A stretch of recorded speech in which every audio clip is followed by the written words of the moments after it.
知らなかったモテる男の秘密。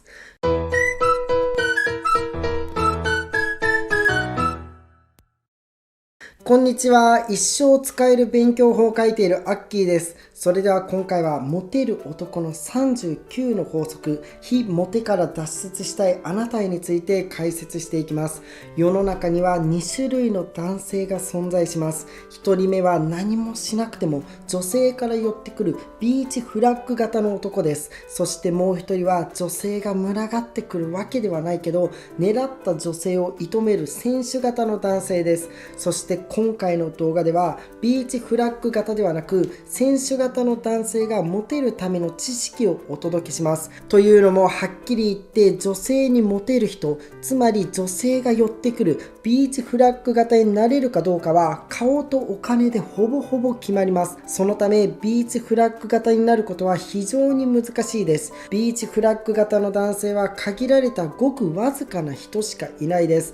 あなたが今からビーチフラッグ型の男性になるのは極めて難しいです。ただし選手型の中でモテるための実力をつけることは可能です。もしそうなればあなたは世間一般的なモテ男になります。ビーチフラッグ型に憧れて何も行動しないのではなく、選手型の中で頭一つ飛び抜けてモテる男になってください。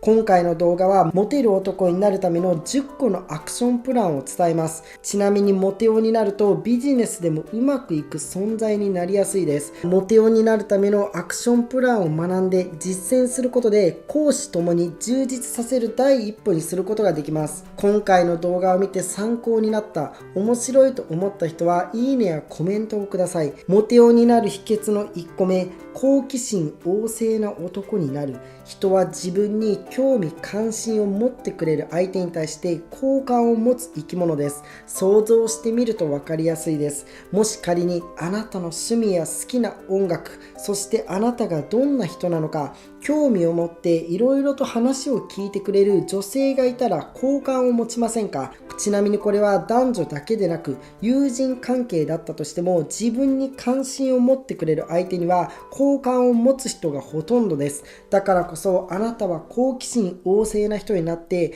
相手に好奇心と興味関心を抱いてください。それがモテる男への第一歩です。そして好奇心旺盛な人になるために日常の中で好奇心を磨く意識を持ちましょう。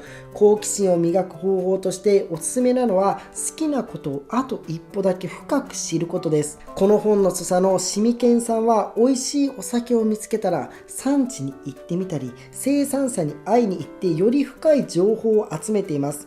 あなたも好きなことや興味関心や持ったものに対してあと一歩だけ深く知る習慣を身につけて好奇心を磨いてみてください。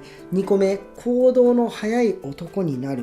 はっきりと言います。行動が早い男はモテます。例えば、あのレストラン美味しかったからおすすめだよ、そう言われたらすぐに行ってください。この映画面白かったよと言われたらすぐにその映画を見に行ってください。すぐ行動できる人間とすぐに行動できない人間ではモテ度が大きく変わります。逆の立場で考えてみてください。会話の流れで美味しかったお店を話した相手が即行動して早速行ってみたよ、めちゃくちゃ美味しかった、ありがとうと連絡をくれたら嬉しくないですか？だからこそ行動が早い男は女性からモテます。聞いたら即行動を意識しましょう。そして行動が早い男の中でもさらに頭一つ飛び抜けたモテ男になる方法があります。それは行動を起こすとき必ずその体験をエピソードとして誰かに伝える前提で体験することです。モテ男になるために話を聞いたら誰かにエピソードを話す前提で即行動してください。続いて3個目、トラブルに強い男になる。トラブルに弱い男はモテないです。モテない男性には特徴があります。それはネガティブな雰囲気をダダ漏れさせる人、周囲を不安や心配にさせる人です。もちろん困りごとを相談してはいけないってことではないです。トラブルに弱い人は相談の時以外でもなんとなくネガティブオーラが漏れ出していたり、あいつ大丈夫かなと常に周囲を不安にさせてしまうことが多いです。だからこそトラブルが起きた時はどんと構えて対処することを心がけましょう。まずは余裕を持つことです。そしてトラブルっていうのは起きる前提で行動することです。多くの人は想定外のことが起きると焦ってしまい、不安をダダ漏れさせてしまいます。だからこそトラブルを想定内に入れておきましょう。その上でトラブル対処のために必要となる余裕を事前に確保してください。4個目、謙虚な男性になる。こんな男性ってどうですか？モテると思いますか？昔俺は悪だった。昔俺はこんなすごいことを成し遂げた。芸能人のあの人と知り合いなんだ。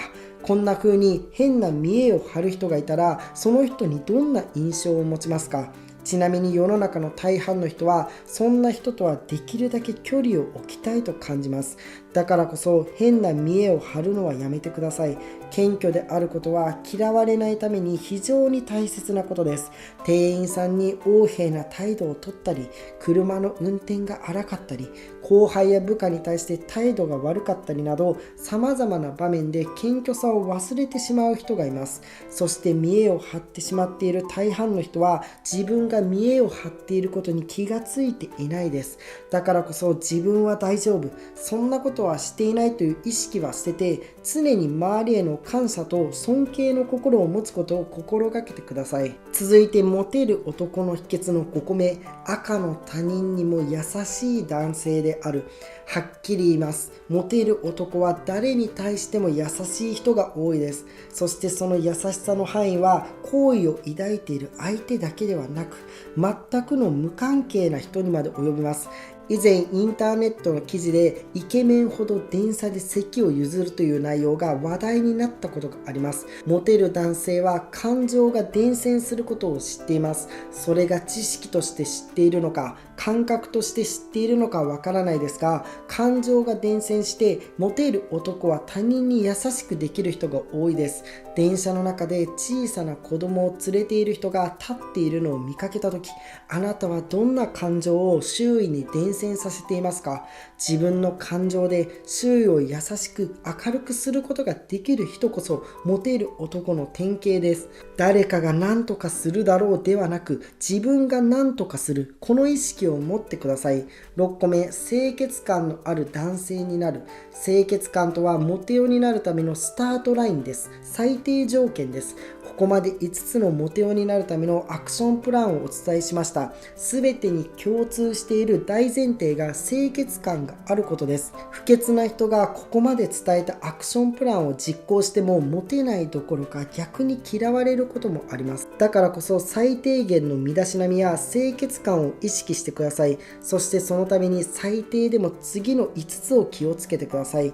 髪型、服装、歯、爪、言葉遣いです。この5つは特に高い清潔意識を持つようにしておきましょう。まず髪型は月に1回程度美容室に行って整えてください。そして服装は爽やかコーデを意識します。さらに歯はできれば2ヶ月に1回は歯医者に行って着色を落としましょう。そして爪は短く切っておくことは当然で、切った後に爪やすりなどできれいに整えることを意識してください。最後に言葉遣いです。清潔感とは見た目だけの問題ではないです。言葉遣いにも清潔感は現れます。不潔な言葉遣いは避けるようにしてください。この5つは最低限の5つです。でもできていない男性がたくさんいます。今一度自分はできているのかどうか確認してみましょう。7個目、決断力のある男性になる。ちなみに決断力というと、何かを決めるときに即決できることだと思っている人が多いです。しかしここでいう決断力っていうのはそれだと50点の回答です。というのもモテ男になるための決断力とは、即決できることは当然ですけど、自分の決断を後悔しない力も含まれるからです。どれだけ即決できたとしても後からやっぱりああの決断は間違いだった、あっちにしておけばよかったというように、いつまでも後悔している人はモテないです。モテ男にもしあなたがなりたいなら、即決する力に加えて自分の決断に責任を持って後悔しない力も持ってください。そしてそのために大切なのは、隣の芝は青く見える理論です。あなたが違う選択の方が良かったと思っているように、他人からしたらあなたと同じ決断をすれば良かったと羨ましがっている人が実はいます。あなたの芝は他人から見たら隣の芝です。とても綺麗な芝に見えています。だからこそ自分の決断には常に自信を持ちましょう。8個目、相手の名前を呼ぶ男になる。人間は不特定多数の一人として扱われるよりも、特別な一人の人間として扱われることを望みます。そしてその特別感を出すために最も簡単で有効な手段が名前を呼ぶ方法です。会話の中で視線や身振り手振りを入れれば、相手の名前を呼ばなくても会話を成立させることは可能です。ただしそれでは相手は特別感を感じてくれないです。だからこそ会話の中であえて名前を呼びましょう。たまに人の名前を覚えるのが苦手って人がいます。それは単純に相手の名前を会話の中で呼んでいないからです。相手を一人の人間として尊重して名前を呼びながらコミュニケーションをとりましょう。そして可能であれば名前と合わせて会話の内容を少しでもいいので正確に覚えておきましょう。そうすることで次の機会にこの間言ってたよねなど、さらに特別感のある会話を取れるようになります。それができれば相手はあなたに必ず好感を持ってくれます。この本の著者のシミケンさんは、お会いした女優さんとのコミュニケーションは会った日、話した内容、その時に得た情報などを細かくメモをしています。そこまでやれとは言わないです。でも名前を呼ぶ、そして会話の内容を簡単に覚える、これは実践してみてください。9個目、聞き上手な男性になる。やはり聞くのが上手い人はモテます。人は自分のことを話すとき、心地いい快感を感じるだけでなく、こんなに自分ばかり話していいのかなと不安を感じることがよくあります。そのため、わかる、聞かせて、深いね、なるほどなどの相槌を活用して不安を感じさせず気持ちよく話してもらいましょう。そうすることで相手はあなたに対して他の人には話していない深い話をしてくれます。そしてあなたとの会話を楽しいと感じてくれます。結果的にはそれがあなたに対する好意につながります。自分のことを知ってほしいという感情を人は持っています。あなたと同じように相手も相手自身のことを知ってほしいと感じています。たくさん話してもらったら必ずまた次の機会はやってくるため、その時に自己開示するといいです。続いて10個目、自分を理解した男性になる。もし好きな異性から好きな音楽やおすすめのレストランを聞かれたらパッと答えることできますか？その他にも好きなタイプ、あなたの性格、休日の過ごし方、趣味を答えることできますか？会話っていうのはテンポが大事です。即答するのか返答に時間をかけるかでその後の会話のテンションが大きく変わります。即答することで一気に会話のテンションとテンポを上げて楽しく会話ができます。そして間を取れば落ち着いて会話を楽しむことができます。ちなみにここで言いたいことは、常に即答して会話のテンションを高めましょうってことではないです。事前に自己理解を深めていれば即答も間を取った回答もどちらもできます。事前の自己理解がなければ間を取った会話はできても即答は難しいです。だからこそせめて趣味、得意なこと、好きな食べ物、好きな芸能人、好きなタイプ、自分の性格、好きな映画や音楽や本などは事前に即答できるように自己理解を深めておいてください。